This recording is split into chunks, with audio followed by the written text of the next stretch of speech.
ज़रूरत के वक्त अगर कोई इंसान आपको याद करे तो बुरा मत मानना, क्योंकि अंधेरा होने पर ही दिए की याद आती है। नमस्कार दोस्तों, कैसे हैं आप लोग? मैं तो एकदम बढ़िया हूँ। आप बताइए कि आप कैसे हैं?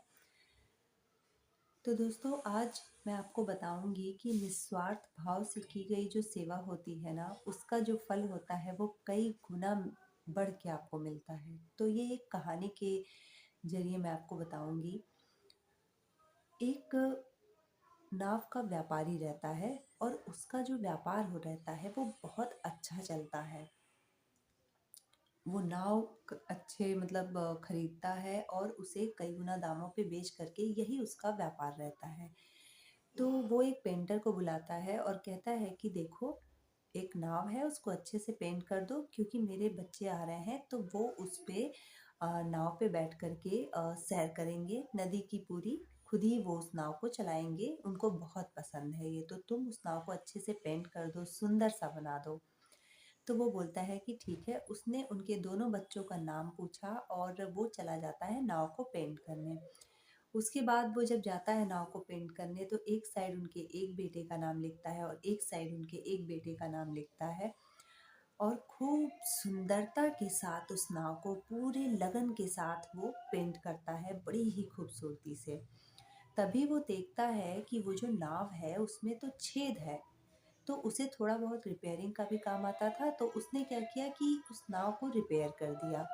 क्योंकि काम बहुत छोटा था तो उसने रिपेयर कर दिया। और जब वो पैसे लेने गया, अपने पेंटिंग के पैसे लिए, उसने अपने पेंटिंग के पैसे लिए, लेकिन उसने ये नहीं बोला कि नाव में छेद थी और मैंने उसकी भी रिपेयरिंग की है। क्योंकि उसको वो काम छोटा सा लग रहा था, उसको लग रहा था कि चलो, इसमें तो बहुत मेरी मेहनत नहीं लगी है। तो उसने उस बात का ज़िक्र जो है अपने मालिक से नहीं किया। तभी वो अपना पैसा लेता है और चला जाता है, अपने गाँव चला जाता है। कुछ महीनों बाद होता ये है कि उसके पास एक चेक आता है। वो खोलता है तो वो बहुत बड़े अमाउंट का चेक रहता है और वो देख कर के ये सोचने लगता है कि इतने बड़े का अमाउंट का चेक उन्होंने मुझे क्यों भेजा है।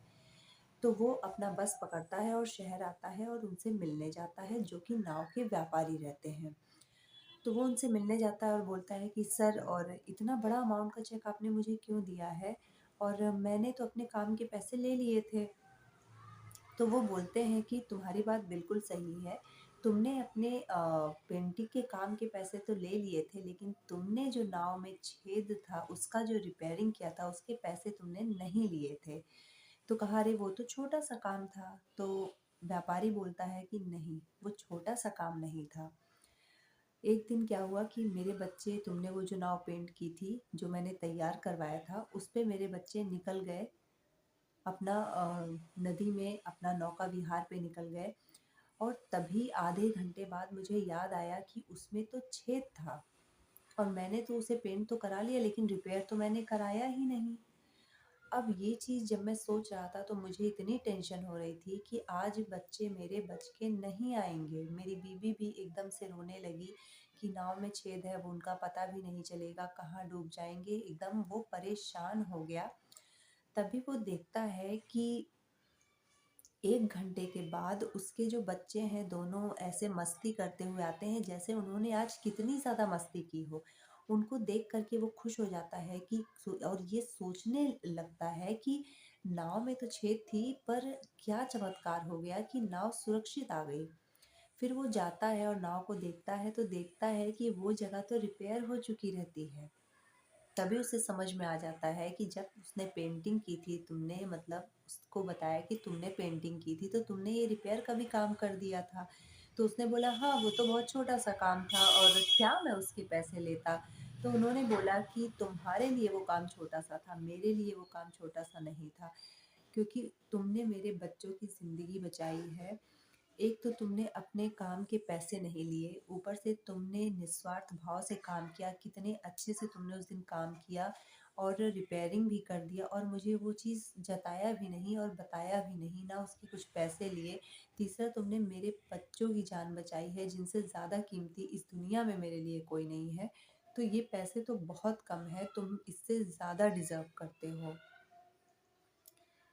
ये तो बहुत छोटा अमाउंट है, तुम्हारे निस्वार्थ जो तुमने ये काम किया है ना, तो मतलब वो शुक्रिया देते हुए नहीं थक रहा था और इतना उसको धन्यवाद देता है, खुशी खुशी वो चला जाता है।